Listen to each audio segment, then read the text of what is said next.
Армысыз құрметті көрермен, қоғамның даму деңгейін өлшейтін бір маңызды көрсеткіш бар. Ол әйелдердің қоғамдық өмірге қатысу деңгейі.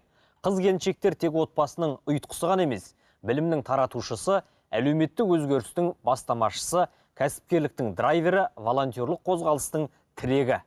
Бүгінгі Пайым подкасты 8 наурыз халықаралық әйелдер күніне орай ерекше тақырыпқа арналып отыр. Сонымен бүгін біз қыз-келіншектердің қоғамдық әлеуметтік өмірдегі белсенділігі тақырыбында сөйлесеміз.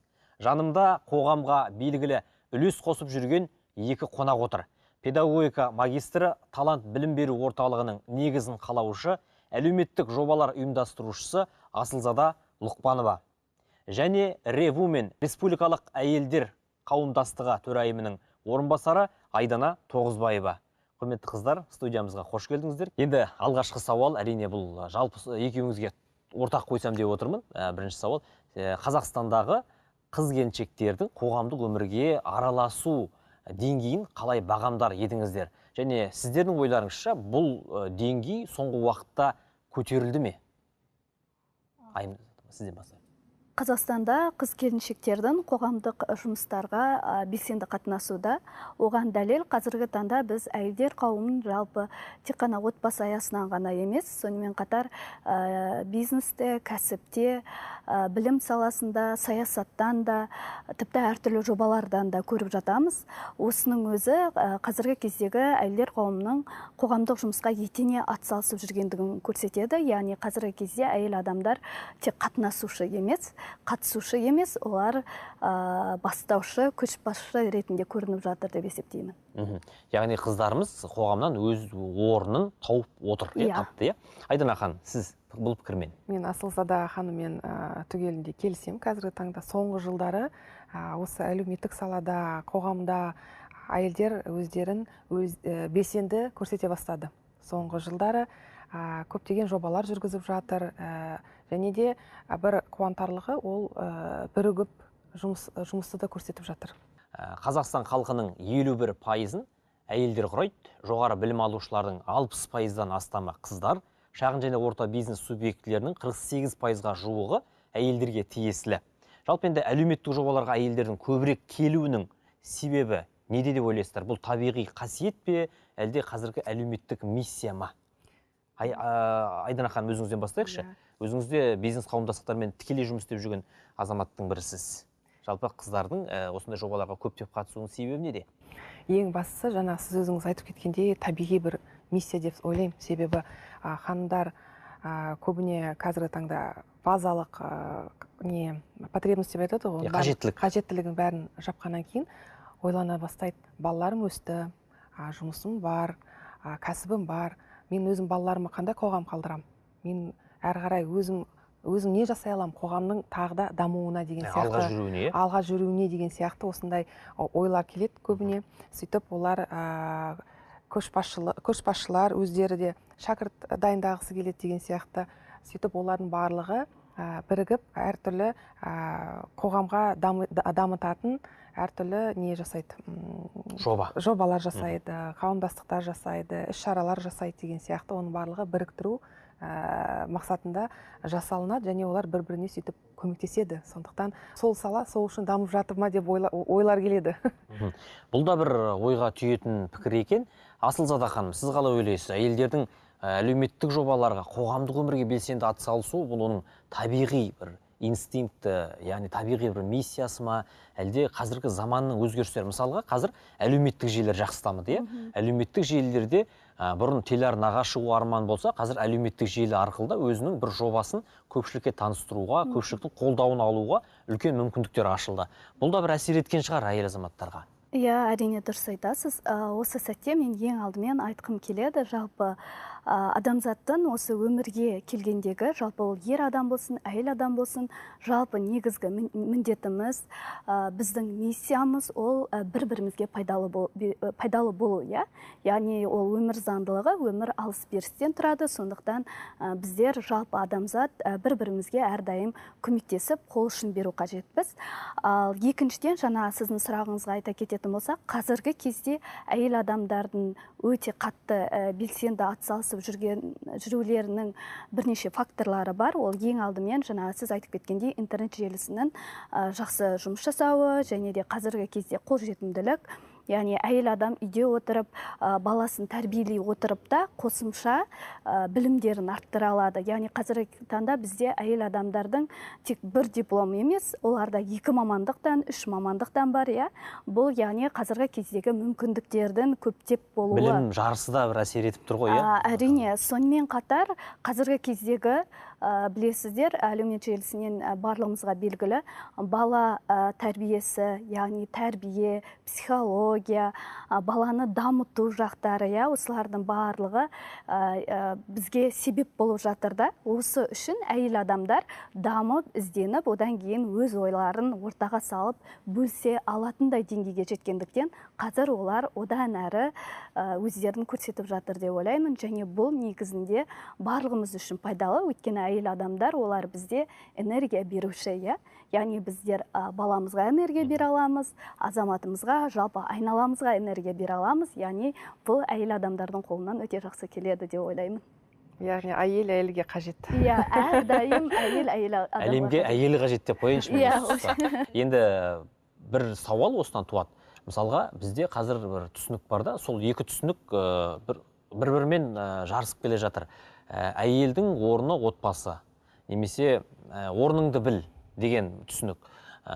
Бұл түсінік әйелдердің қоғамдық өмірге атсалысуына, аяғына тұсау болып отырған жоқ па?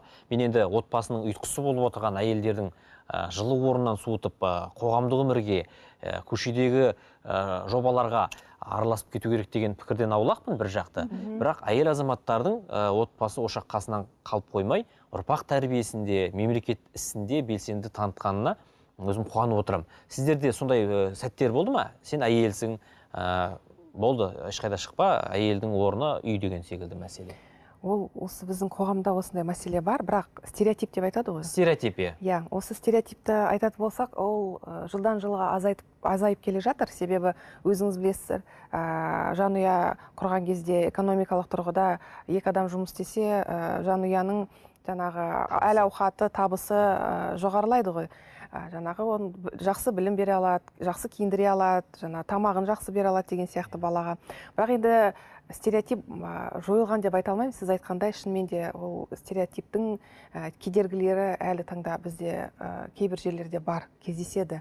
Жұмыс істеме деп айту мүмкін, бала шаға қара деп, бірақ экономика тұрғыға қараған кезде, мультипликативті түрге қараған кезде әйелдер бізде көбірек жұмыс жасаса, экономика бізде дамый бастайды. Экономика дамыған сайын өзіміздің Қазақстанның халқының барлығы дамый бастайды. Әл-ауқатымыз көбе жақсара бастайды. Сондықтан осы стереотипті жойып, қазіргі таңда мысалға айтатын болсақ, көптеген рывуман әйелдер қауымдастығында бізде қазір 3000-нан әйел асып отыр, мүшесі бар. Олардың көбісі кәсіпкер әйелдер. Көбіне көп балалы әйелдер, өзінің кәсібін жүргізіп жатыр, жанұясы бар, ата-енесіне қарайды, және кішкентай бала шағасы, және әлеуметтік жобаларды да жүргізіп отыр. Олар айтады, мен өзімнің бір сауабымды алғым келеді, мен қоғамға жақсылық жасағым келеді, өзім қоғамды бейжай қарамай дамытқым келеді дейді. Мен балаларыма, өсіріп жатқан балаларыма өзіме мысал ретінде болғым келеді дейді. Сондықтан үлгі болғысы келеді. Сондықтан осындай әйелдер бәрін үлгереді. Жалпы әйел азаматтар бір қолмен бесікті тербетсе, бір қолмен әлемді тербетеді. Әйел азаматтардың қоғамдық өмірдегі үлесі айқын сезіледі. Енді бір жақты тек жұмыс басты, немесе бір жақты мансаптық өсу, карьерамен кетіп қалу, бір жағынан ол да дұрыс емес, сондықтан сіз айтып отырсыз ғой, біздің қауымдастықта 3000-нан астам әйел азамат бар, олар отбасы, ата-ене, бала шағасымен қатар осы қоғамдық жұмыстарды да бірге алып жүр. Біздің айтып отырған тақырыбымыз, біздің насихаттап отырған әңгімемізде негізінен осындай әйел азаматтар, осындай замандастарымыз туралы. Себебі бір жақты кету, бұл отбасының шырқын бұзатын дүние. Себебі екі адамда бірдей далада түзде жүрсе, онда отбасының, бала шағаның қамын кім жасайды? Сондықтан да біз енді шығыстық менталитет дейміз, өзіміз қазақы болмыз, бұл әйел азаматтарымыздың ең бірінші отбасының жылуы ғой. Отбасыға әйел кірсе жылу кіреді, еркек кірсе жарық кіреді, бала кірсе бақыт кіреді дейді. Сондықтан біз отбасы құндылықтарына насихаттаймыз. Енді тағы бір сауал туындап отыр осы орайда. Сіз енді ауыл балаларына, Асылзада, мен сіз туралы көп оқыдым. Осыдан 8-9 жыл бұрын ауыл балаларына, Батыс Қазақстан облысындағы ауылдағы балаларға ағылшын тілінен әпкеңіз екеуіңіз тегін курстар ұйымдастырған екенсіздер. Бұны ұйымдастыруда себеп не? Бастапқыда әлде қазір айтады ғой, хайп үшін бе деп жатады. Сіздегі мақсат не болды? Рахмет, осындай мен туралы ақпараттар іздеп тауыпқаныңыз үшін. Бұл жерде ең алдымен мен жоба туралы айтпас бұрын кішкене өзім туралы мағлұмат беріп кетуге тура келіп тұр. Жалпы мен өзім Батыс Қазақстан облысы Казталов ауданы Ақбатер ауылында дүниеге келгенмін. Сол жақта 11 жыл бойы оқуды бітіріп, Орал қаласына, яғни ағылшын тілі, шет тілі, екі шет тілі мамандығы бойынша оқуға түстім. Сол жақта оқып жүріп, мен өзімнің қатарластарымнан білім деңгейімнің төмен екендігін байқадым. Осы кезде менде сұрақ туындады. Неге ауыл балаларының білімі қалалық балдарының білімінен төмен болу керек?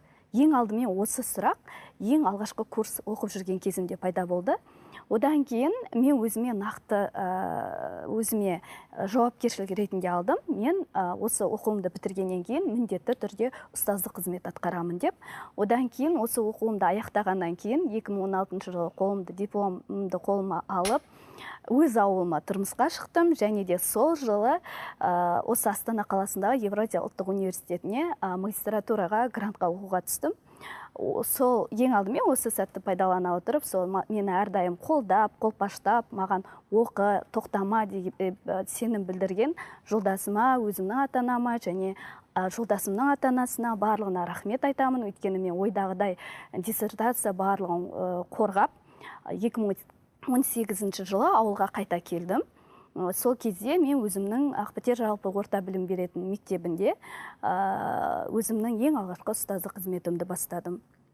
Бұл жерде негізінен менің ұстаздық қызметке деген махаббатым соншалықты болды.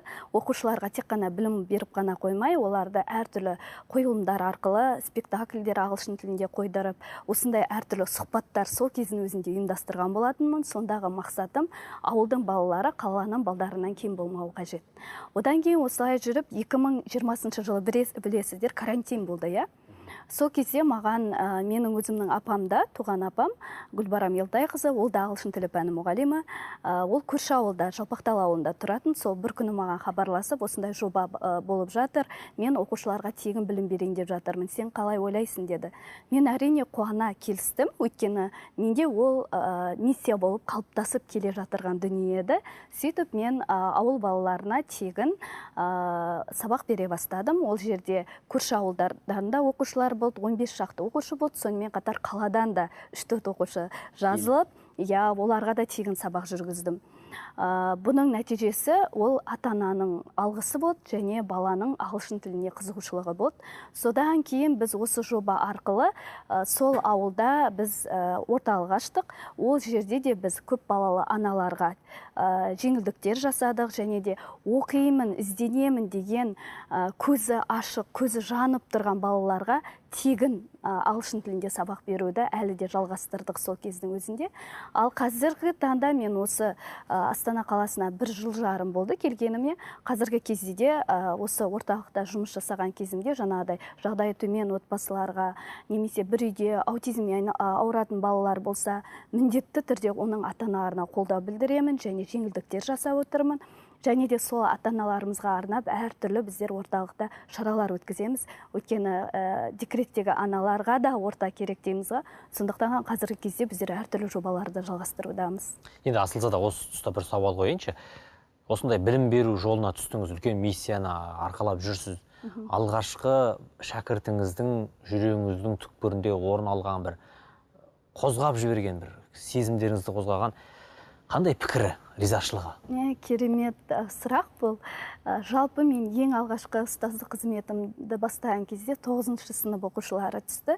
Сол кезде мүлдем ағылшын тілін біздер таңдамаймыз деп басқа пән таңдап жүрген оқушым ағылшын тілін таңдады. Бұл мен үшін айтады, менің ұстаздық жолдағы басты мақсатым ол оқушының шамшырағын жағу.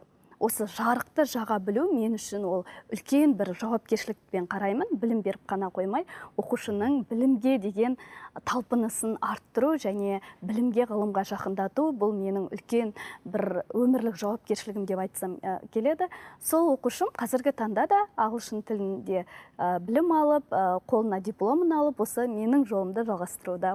Бұның өзі мен үшін қандай үлкен керемет нәтижесін көріп отыр ғой. Иә, Жемісін көріп өмірлік мысал, кітапта жазылмаған, өмірден алынған нақты мысал.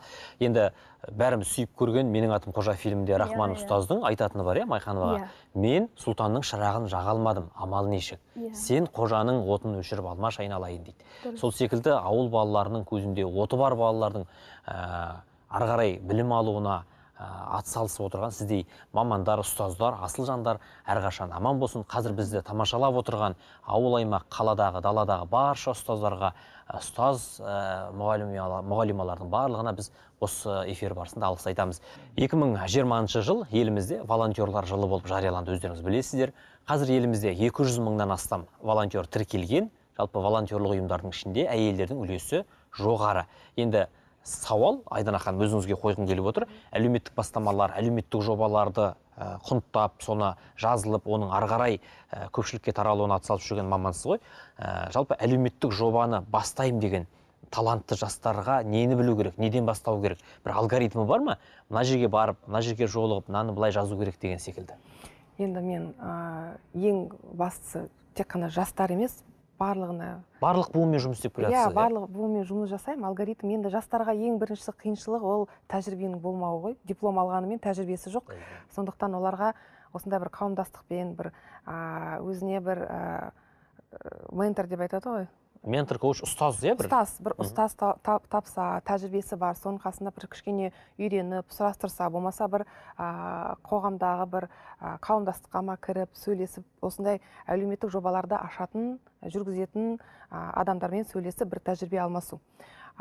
Былай барлығын айтатын болсақ, ең біріншісі, мысалы әлеуметтік жоба ашатын болса, ол әр адамның негізінде жеке бір ойынан шығады ғой. Маған осындай қажеттіліктен шығады көбіне. Әйелдер көбісі осындай әлеуметтік жоба ашатын кезде біреуі өзінің баласын дамытқысы келеді, болмаса ауыршаңқы болады, оны қалай емдесен екен деген сияқты білім жетіспей жатады, оны білу керек. Ар жақта бір қолдау іздеп тұрады ол ханымдар. Сөйтіп біліп үйрене бастаған сайын олар ойларына осындай жоба ашуға болады ғой деген ой келеді. Кейбір ханымдарда мысалға баласы аллергиямен ауырады мысалға. Оны химиялық тұрғыда ештеңе жуындырамайды, баласын таза ұстағысы келеді. Амал жоқ, үйрене бастайды, оқи бастайды. Мысалға өзіне бір қалай сабын дайындасам екен, өз балама, өзім шикізаттан, ауылдағы шикізаттан қандай сабын дайындасам болады екен. Сөйтіп идея туады. Идея туып, соны бастап, сөйтіп кәсібін де аша бастайды. Сондықтан ол әркім адам өзінің ішіндегі болған ауыртпашылықтан басталады ма деп ойлаймын да. Сондай ізденістер, сөйтіп жобаларды ашуға болады деп. Яғни әлеуметтік қажеттілік, тұрмыстық қажеттілік, кәсіпкерлік бастамалардың оянуына алып келуде мүмкін ғой. Себебі болады. Сондықтан олар ең бастысы кәсіп ашам ба деп басын бастамаса да, осындай ойлар келген кезде олар бір ерекше әлеуметтік жоба болады, болмаса ерекше бір кәсіп түрінде болады, болмаса бір айтады ғой, дайын бір нишаны ашатын болса, сен енді бірінші оны бірден бір кәсіп ашу үшін ойланып қарау керексіздер. Біріншіден, сен өзің дағдыларың келеді ма? Кәсіпкерлігің жетеді ма өзіңнің? Кәсіби мамансың ба осы тұрғыда? Одан кейін оның бір маркетинг зерттеу жасау керексің. Өзінің жаңағы бәсекелестеріңді қарау керексің. Бәсекелестердің қандай жақсы жақтары бар, жаман жақтары бар. Олардың жаман жақтарын өздеріңе жақсы жағына аудару. Себебі кейін ол сіздерге бір клиент алып келеді деген сияқты. Сол жақтың барлығын реттеп, бірден үлкен сала ашпай, пилоттық түрде ашу керек. соның бәрін қарап сараптап санап сонан соң ары қарай жүріп кетеді енді жұмыстар. осы жерде қоса кетсем болады әрине ма? асылзада. Расымен қазіргі жастар деп мен өзімді де жастардың қатарына қосамын. Әрине жап-жассыз. Жалпы жастар біздер қоғамдағы бірінші мәселені айқындап алу қажетпіз. Содан кейін сол мәселені біз қалай шеше аламыз және сол мәселеге шешуге бізде қандай ресурс бар. Мен сол мәселені шешу үшін менде қандай соған қабілет бар, дағды бар, мүмкіндік бар деп, содан кейін сол істі жасап, ең бірінші қадам жасап көру керек. И бастап көрген адам, ол одан кейін нәтижесін көргеннен кейін, одан кейін әртүрлі алғысты алып, батаға ие болғаннан кейін, ол істі міндетті түрде жалғастыра береді. Тоқтай алмай қала ма? Әрине, ол өте керемет сезім. Елдің батасын алу, елдің алғысын алу деген ол керемет сезім. Екі нені шешу керек қой. Біріншіден қажеттілікті және ауыртпашылықты. Осы екі сұрақты жауап берсеңіз, қандай шешімі табылады, және сіз айтып жатқандай осындай идеялар келеді ойға. Ал енді жалпы қыздардың әңгімесінен түсінгенім, өткір мәселелер, оны өзің шешпесең, ол мәселе күйінде, түйін күйінде қала береді. Сондықтан түйінді тарқату, бұл сол қажеттіліктің иесіне аса қажет. Дәл осы орайда бізде кәсіпкерлік деген тақырып шығып жатыр ғой, енді қылтиып. Көбісі ойлайды, егер мен курстарда оқып алсам, әлеуметтік желідегі ментор, коучтардың әңгімесін тыңдасам, мен кәсіпкер болып кетем деп ойлайды. Біз енді әлеуметтік бастамалар, оның кәсіпкерлікке ұласу туралы тақырыпты айтып отырмыз. Осыны жалғастырайықшы. Жалпы кез келген адам кәсіпкер болып кетуі мүмкін бе? Мен бар ғой, осы жерден бір алдындағы бір жұмыс жасаған жерімді айтып кетейін. Атамекенде жұмыс жасадым, басқарушы директор болып. Сол кезде 19-20 жылдары біз 50 мың адамды, жұмыссыз жүрген адамды тесттен өткізген болатын, психологиялық тесттен. Жұмыссыз жүрген 50 мың адам, е? Иә. Сондағы нәтижесі мені таңғалдырды. 57% тесттен өткен адамдан олар барлығы бастық болғысы келеді екен. Сонда мен ойлаймын да, олар біз өзіміз жаңағы менталды түрде жаңағы өзіміз айтамыз ғой, сен бастық боласың, әкім боласың деген сияқты тәрбие береміз мүмкін. Ал 14% ғана осы қолмен жұмыс істеуге икемі бар екен.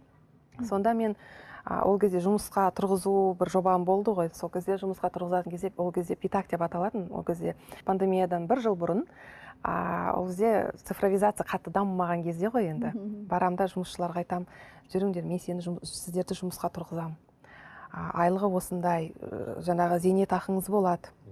Зейнетақыңыз болады, жаңағы медициналық тұрғыда гарантияларыңыз болады деген кезде, ол маған кісі не деп айтқан?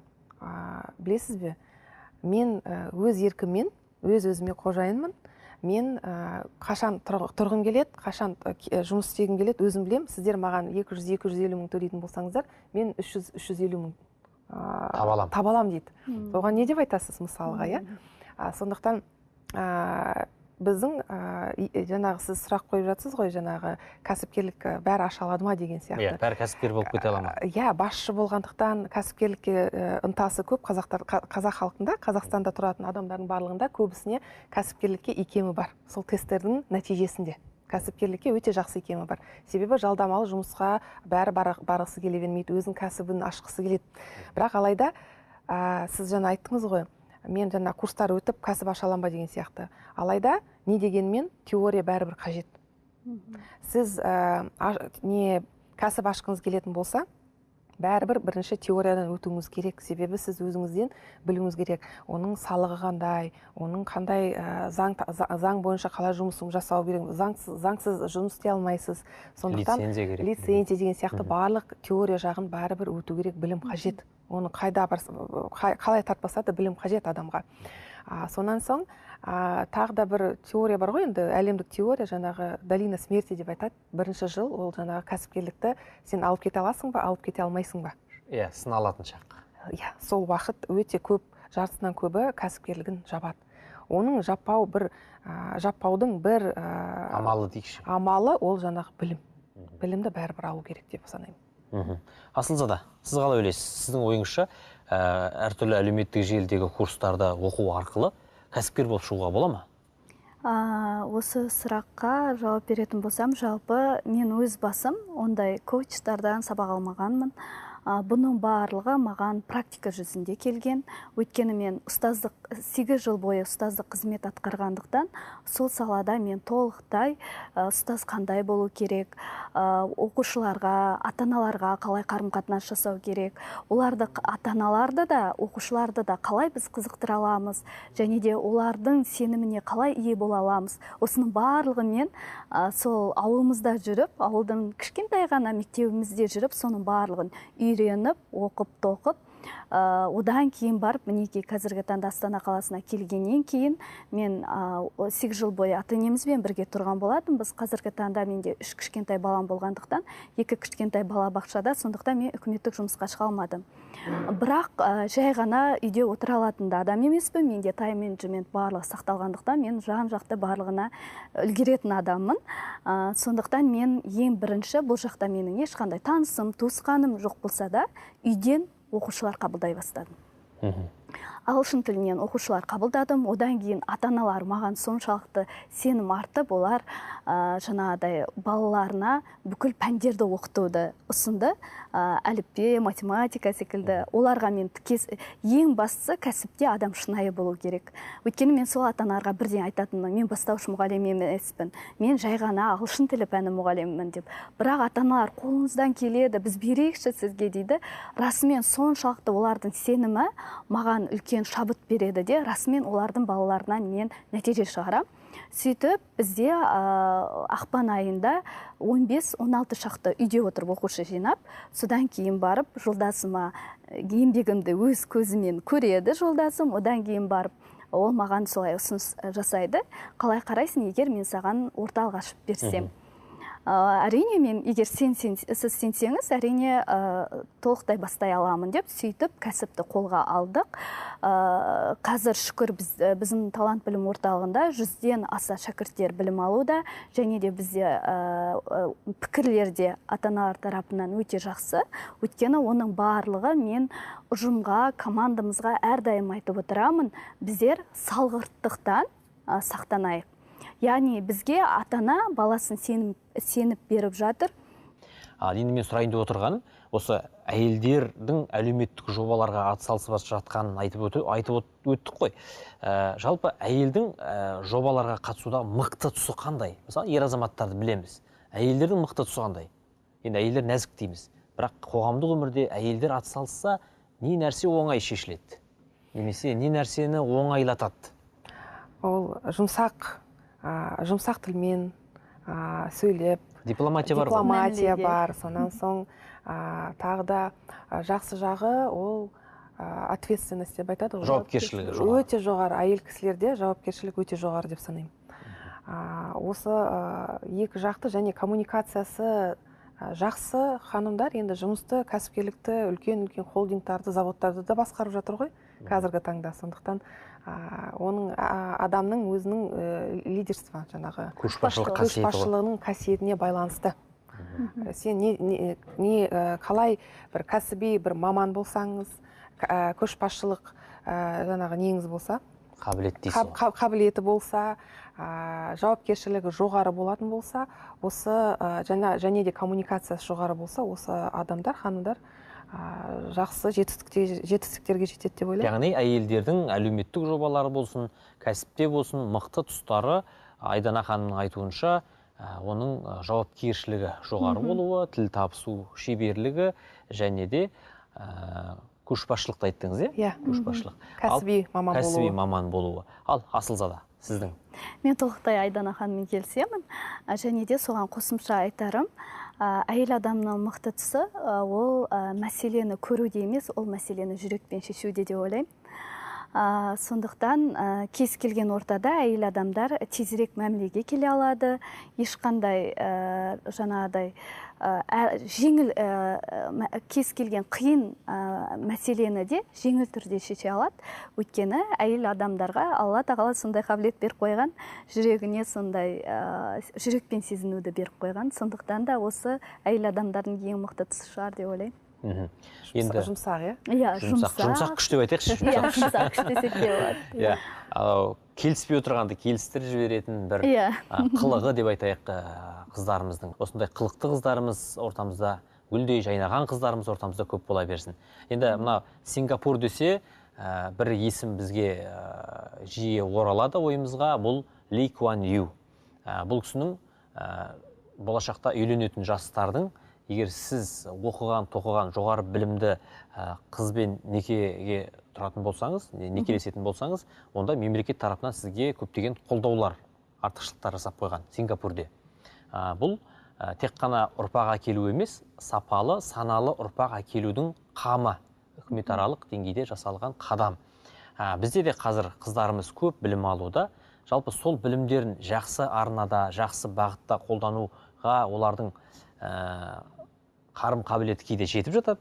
Кейде енді білім, тәрбиесіз берген білім адамзаттың қас жауы дегендей әрі асып кетіп жатады. Жалпы алған білімді қалай игілікке жаратуға болады? Осы сауалды қойсам. Сұрақ түсінікті ғой? Иә, түсінікті. Білім алатын ресурстар көп, білім алып жатқан қыздарымыз да көп, бірақ сол білімді қоғам игілігіне қалай жарата аламыз, жаратып алып жүрміз бе? Бұл тұста менің айта кететінім, Абай Құнанбаев атамыздың өзі айтады ғой, жүрек пен ақылды тең ұста деп. Сондықтан ең бір қателік адамдарда әсіресе білім алған сайын адамда соғұрлым тәкаппарлығы да бірге артып кетуі мүмкін. Осы оймен сұрайын деп отырған. Сондықтан әр қашан барлығымыз ол отбасы болғанда да бізде отбасының берекетін сақтау үшін де осы нәрсе өте қажет. Өйткені біз қанша білім алсақ та соншалықты қарапайымдылыққа жақын болайық дегім келеді.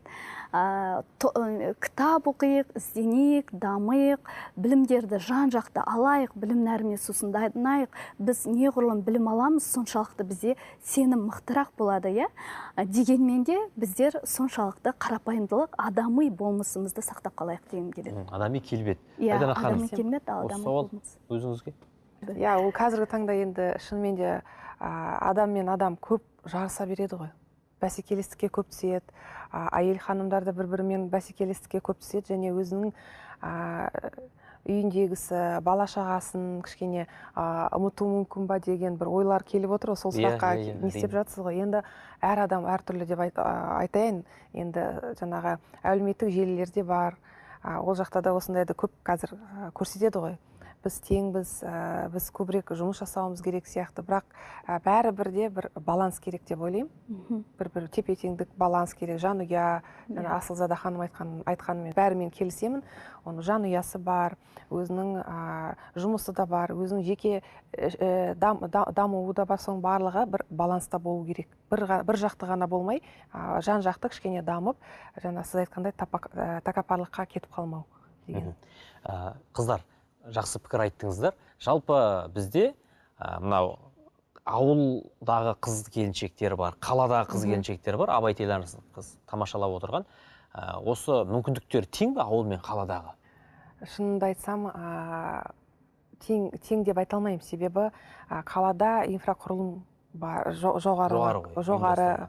Сосын білімге деген деңгейі болмаса басқа біреуден сұрай салу деген сияқты бір қауымдастықтар, компаниялар болады. Сол жақтан қалада ол жақсырақ. Ал ауылдық жерлерде ол жаңағы инфрақұрылым аздау бол, бірақ мотивация жоғары әйелдерде. Сондықтан өзім бір арманым бар. Ал аймақтарды дамыту деген. Сондықтан қазіргі біз алдық жаңағы өзіміздің РВУ әйелдер қауымдастығы 3000 әйелдеріміз ғой қазір. Және біз аймақтарда филиалдар ашып жатырмыз. Себебі әйелдерге көмектесу, кәсібін ашу, оқыту, дамыту, жаңағы өзінің табыс көзін ашу деген сияқты. Сондықтан біз қазіргі таңда осындай жұмысты бастап жатырмыз. Ауылдағы қыз келіншектерге көмектесу, оларға дамыту, және де көптеген бір кейстер бар қазіргі таңда бізде. Әр өңірде біз қазір 43 филиал аштық аймақтарда. Сонда әртүрлі аймақтарда кездесулер өтеді. 1-2 сағаттың ішінде бірнеше кәсіптер ашып кетеді. Ханымдар бір-бірімен келісіп. Мотивация алады, Мотивация алу ол бір, және де қазіргі тілде айтқанда коммуникация, комьюнити дейді ғой. Себебі бізде қауымдастықта әр өңірде, әр облыста және әр аймақта қазір ашылып жатыр өзіміздің филиалдарымыз бар ғой. 3000 әйел Қазақстанның барлық жерінде. Және де осы әр әйел, бізге қосылған әйел, Қазақстанның түпкір-түпкіріндегі әйелдермен хабарласып, кәсіпкер болса да, кәсіп ашқысы келетін болса да, бір-бірімен хабарласып, сөйлесіп, бірігіп, кәсіптер ашады, бірігіп, филиалдар ашып жүр. Сондықтан осындай қауымдастықты, комьюнити деп айтып жатады ғой, ешқандай ақшаға сатып ала алмайды. Оны білет әйел ханымдар. Сондықтан қазір аймақты дамытуға мүмкіншіліктер әйел ханымдарға көбейіп жатыр. Білімге деген... Яғни интеграция бар, да? Бір-бірімен қолдау бар, да, бастысы? Қолдау, бірігу, қолдау. Асылзада, сіз қалай ойлайсыз? Енді Айдананың пікірі түсінікті, ол ауыл мен қала арасындағы ақпараттың жету жағынан, немесе байланыс коммуникация жағынан сондай бір кедергілер бар еді, оны осылай еңсеріп жатырмыз дейді. Сіз қалай ойлайсыз? Енді сізбен біз бәріміз де ауылдан шыққан азаматтарымыз ғой. Мен соған айтайын деп жатырғам. Негізі менің ойымша ауылдық әйелдер мен қалалық әйелдердің тепе-тең деңгейлері бірдей деп айтқым келеді. Оған дәлел менің өзім. Өйткені айтып тұрмын ғой, мен ауылдан тек қана бұл жаққа көшіп келгеніме жыл жарым ғана болды. Сол ауылда жүріп те мен волонтерлік қызметтерді атқардым. Егер адам өзінің қалауын дұрыс таңдай білсе, өзіне деген сенімі мықты болса, онда ол әйел адам ауылда отырып та өсетін адам ауылда отырып та өседі. Яғни үнемі ізденісте жүретін адам жолдарын табады деп ойлаймын. Өйткені қазіргі кезде барлығымызға ортақ интернет желісі, оқимын, ізденемін деген адам интернет желісі арқылы әртүрлі тілде кітаптарды да тапсырыс арқылы ала алады. Ол ауылда да ондай жағдай бар. Сондықтан менің ойымша оларды бөліп жаратыны жоқ. Барлығы тең, мүмкіндіктер екі жаққа да тең. Тек қана керек нәрсе ол әр адамның өзінің қалауы және де қай бағытта өзіне таңдау жасайды, сол бағытта ол адам өседі деп ойлаймын. Іздеген жетер мұратқа дейді. Қалауын тапса қар жанады, тоқпаға мықты болса киіз қазық жерге кіреді деп қазақ бекер айтпайды. Сондықтан да әр адамның көзінде жанып тұрған оты болса, ол қала болсын, дала болсын, бәрібір теңестіруге болады. Сол отты өшірмейік, сол отты ары қарай жаға білейік. Десек те мысалға, мен көзімде отым бар, мен жалындап тұрмын, менде мотивация бар, мен кәсіп ашқым келеді, мен әлеуметтік жоба жасағым келеді деп қазір бізді етене қарап отырған көрермен бар ғой. Десек те оларға бір айта кетсек, тек қана сол жоба немесе сол кәсіп қана емес, барлығын тең алып жүретін мүмкіндікті бірінші жасау керек. Тайм менеджмент деп айтып қалдыңыз ғой Асылзада. Әр адам тайм менеджмент, ол балаға беретін уақыт бар, отбасыға беретін уақыт бар. Осының бір-бірімен ажыратып, бір-бірімен шатастырып алмайық. Кейін отбасында жанжалға айналып кетіп жүрмесін. Бізді көріп, кәсіп ашам деген азаматтар болса. Мен де айта кетейінші, осы тұста айта кететінім, әйел адам өзіміздің өмірдегі өзіміздің борыштарымыз бар, яғни жалпы адамзат ретінде елге қызмет ету борышымыз болса, дәл сол секілді әйел ретінде біз үйге жылулық орнату біздің борышымыз. Келін ретінде ата енемізді құрметтеп, келген қонаққа жылы шырай таныту, ол біздің келіндік парызымыз. Баламызға тәрбие беріп, оларды дамыту, үнемі ізденіске, кітап оқуға бірге отырып даму, ол біздің аналық біздің борышымыз. Немесе жолдасымыздың бабын тауып, оның әрдайым қалауын жасап, көңілін таба білу, ол да біздің жар ретіндегі өзіміздің міндетіміз деп ойлаймын. Сондықтан осындай борышымызды, осындай жауапкершілігімізді өзіміз саналы түрде жасасақ, ол кезде ешқандай ауыртпашылық болады деп ойлаймын. Барлығына тең қарау, барлығына тең қарау. Рахмет. Енді тағы бір сауал қойғым келіп отыр, ол сіздерге ортақ сауал болсын. Егер сіздерде осы телеарна арқылы өздеріңіздің замандастарыңызға, сіңлілеріңізге бір кеңес айтуға мүмкіндік берілсе, ол кеңес қандай болуы мүмкін? Асылзада өзіңізден бастайық. Жаңа сіз енді отбасындағы әйел адамның, ананың, келіндік міндеттің барлығын жік қылып жақсылап түсіндіріп бердіңіз. Енді бір кеңес айту мүмкіндігі берілсе, ол мүмкіндік беріліп отыр. Қандай кеңес айтар едіңіз? Менің жалпы өмірлік ұстаным ол Сұлтанмахмұт Торайғыров атамыздың жақсылық та өзімнен, жамандық та өзімнен, біреу қылды дегенді алып таста тілімнен деген сөзді мен өзіме өмірлік ұстаным етіп алдым. Және де осыны барша өзімнің сіңлілеріме ақыл кеңес ретінде бергім келеді. Өйткені осы ұстаным арқылы өмір сүру соншалықты жеңіл. Өйткені бір нәрсе болмай жатыр ма, оның себебін өзіңнен ізде. Мен қандай қателік жібердім? Менде бұндай жағдай не үшін болып жатыр? Мен қай жерде мен қалай айттым деген секілді Абай атамыздың өзі айтады ғой, өзіңнен әрқашан есеп алып отыр деп. Осылай өзіңмен ізденген сайын адамның өмірі соншалықты жеңіл болады. Сондықтан қыз балалардың барлығына айтарым, осы ұстанымды өздеріңізге ұстап алып, одан кейін тек қана өздеріңізге сенімді болсаңыздар, онда айналаңыздағы адамдарға да сіздерге дәл солай қарайтын болады дегім келеді. Тамаша екен, ойландыратын дүние айттыңыз. Иә. Айдана ханым, сіз қандай кеңес айтар едіңіз? Мен шынайы болу. Ең бірінші шынайы болу, білімге құштарлық таныту, және де белсенділікті көрсету. Қай жерде болса да. Себебі өздеріңіз білесіздер, әйел ханымға енді белсенділікті жоғарырақ көрсету керек. Барлық жерде жаңағы көріну үшін, сіз осындай кәсіби маман болу үшін бірнеше белсенділік жоғары болу керек. Сондықтан белсенділік, білім, шынайы болу, және де көшбасшы болыңыздар. Көшбасшы болған кезде жай ғана аспандағы мен ғана жұлдыз деген сияқты емес, өзіңізбен бірге тартыңыз барлығын. Қолдап жүріңіздер, бір-біріңізді қолдап, қазақ болып бәріміз бір-бірімізді қолдауымыз қажет. Сонда аспандағы жұлдыз көп, бәріміз жарқырап, сөйтіп жүрейік. Жұлдыз болып жүреміздер. Енді бәріміз бала кезден бір адамды өзімізге бір темір қазықтай байлап, сол адамның болмысын бойымызға сіңіріп, болашақта өскенде мен сондай болсам, елге қызмет етсем, немесе осындай өнерлі болсам деп өстік. Сіздерді де сөйтіп шабыттандырған, сіздерді алға жетелеген мақсат міндеттеріңізді айқындауға себепкер болған сондай бір тұлғалар бар шығар, мүмкін замандас шығар ол кісі, мүмкін тарихи тұлға шығар. Кімдерден сіздер үлгі аласыздар? Кімдер сіздерге үлгі бола алды? Шынымды айтсам, мен тек қана осы бір тұлғаға ғана қарап, осындай болғым келеді деген сияқты болған емес. Менде көп адамдар болды. Әр адамның өзінің бір жақсы жағы болады ғой. Осындай үлгісі маған. Сабырлығы деген сияқты. Иә. Сондықтан мен барлық өзінен үлкен кісілерден осындай бір үлгі алып өстім деп санаймын. Өзім әке-шешемнен, ата-әжелерімнен, өзім басшыларымнан деген сияқты. Қазіргі біздегі әйелдер қауымдастығында әртүрлі көшбасшы әйелдер бар. Олардан үлгі алам, олардан да үлгі алам. Кішігірім, кішкентай қыз болса да, олардан да үлгі алам. Себебі оларда да бір жақсы қасиеттер бар, мендегі жоқ қасиеттер. Оларда өмір бойы үйрену керек қой.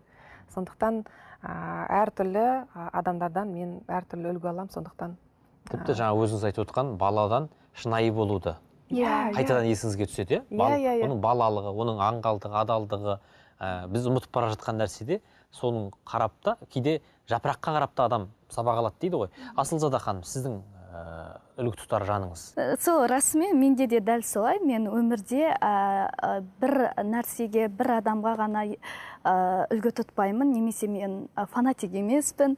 Әрдайым кітап оқысам да, кино қарасам да, шетелдік әртүрлі жаңағыдай көшбасшылар бар ғой. Ол кісілердің де өмір баяндарын оқығанды жақсы көремін. Бірақ дегенмен ол жерді оқыған кезде мен өзімнің менталитетіме қарай келетінін ғана қазаққа призмамен қарайсыз ғой. Әрине. Сондықтан мен ең бірінші ұстаз өзіме, ол менің әрине анамыз. Өйткені анамыз ең бірінші бізге тәлім тәрбие берді, тазалыққа үйретті, иә. Мен анамның бір әрдайым айтатыны бар, олақ болсаң да таза бол деген сияқты. Ең бастысы тазалық, әрбір жерде керек, қалған үйреніп аласың деген секілді. Ең алғашқы ұстазым ол өмірдегі анам, одан кейін әпкелерім, одан кейін келіндік өмірге бағыт басқаннан кейін ол менің енем, одан да менің алған үлгі тәрбиелерім, өте көп деп айта аламын. Одан кейін әрине біздің ұстаздарымыз, профессор ұстаздарымыз, иә. Қазіргі кезде мен де Рейвумен қауымдастығының мүшесімін.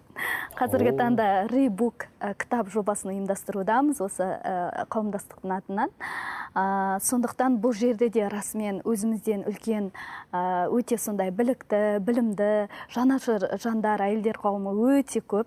Жалпы мен өмірде оқушы позициясын ұстанатын адаммын. Мен әрқашан тек үйренгім келіп тұрады. Сондықтан да шығар деп ойлаймын, әрқашан қарапайымдылығым да соншалықты болып тұрады. Айтады ғой, адам білген сайын білмейтіні соншалықты көп болып білгенім тұрады. 1-9. Білмегенім 99 дейді. Расымен мен қазір біліп оқып тоқыған сайын мен керісінше мүлдем ештеңе білмейтін сияқтымын. Сондықтан өмірде жалпы осы позицияда, оқушы позициясында ғана өмір сүрудемін. Енді, шынында да айтып отқан дүниелеріңіз өмірлік дүниелер.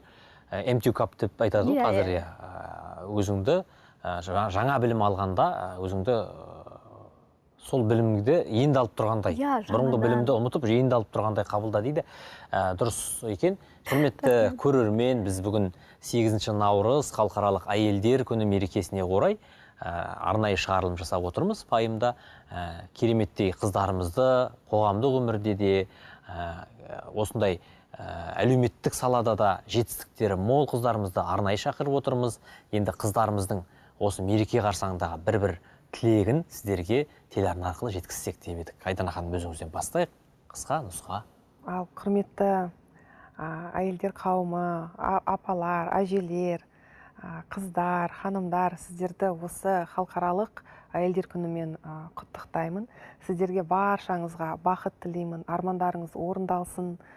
Әрдайым қастарыңызда тек қана жақын адамдарыңыз жүріп, өмір бойы сіздердің барлық қасыңызда жүрген адамдар қолдап жүрсін.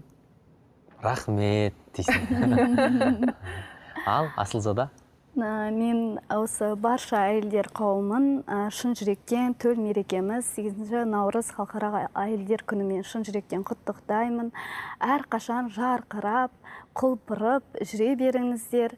Тек қана алғыстарға бөленіп, үлкендердің батасын алып, әдемі ғұмыр жасаңыздар дегім келеді. Өсе беріңіздер, оқи беріңіздер, тоқи беріңіздер, дамыңыздар, тоқтамаңыздар, дана әйелге айналуға тырысайық дегім келеді.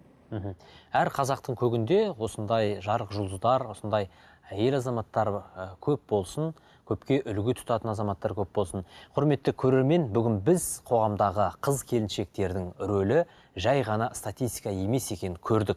Олар білімнің таратушысы, әлеуметтік өзгерістің және жаңа мүмкіндіктердің авторы. Жаны нәзік, ісі мығым, кез келген істі дөңгелетіп әкете алатын мықты мамандар. Бүгінгі пайымымыз осындай. Лайым әрқашан аман жүрейік, гүлдей жайнап, бұлбұлдай сайрап, тек қана әсемдіктің, жақсылықтың, әдеміліктің жаршысы болып жүре беріңіздер. Рахмет сіздерге. Рахмет үлкен. Рахмет Асылзада сіздерге. Рахмет үлкен.